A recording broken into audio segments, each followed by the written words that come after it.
ಅಪ್ಪ ಅವ್ರು ಮಾಡಿರೋದು ಹೌದು ಆಯ್ತಾ, ಅವ್ರಿಗೆ ಕಾನೂನು ಪ್ರಕಾರ ಕ್ರಮ ಆಗೇ ಆಗುತ್ತೆ, ಕೇಸ್ ಆಗೇ ಆಗುತ್ತೆ, ಅದ್ರಲ್ಲಿ ಏನು ಡೌಟ್ ಇಲ್ಲ.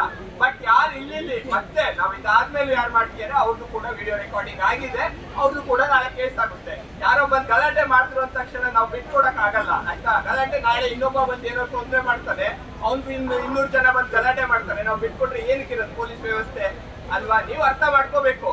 ನಮಗೆ ಯಾರು ನೀಟಾಗಿ ಮಾಡ್ತಾ ಇದಾರೆ ಪ್ರೋಗ್ರಾಮ್, ಅವ್ರ ಬಗ್ಗೆ ಏನು ಸಮಸ್ಯೆ ಇಲ್ಲ, ನಾವೇ ಈಗ ಹೆಲ್ಪ್ ಮಾಡ್ತೀವಿ.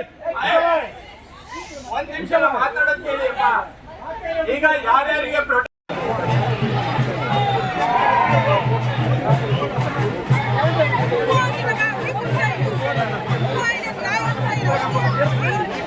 Video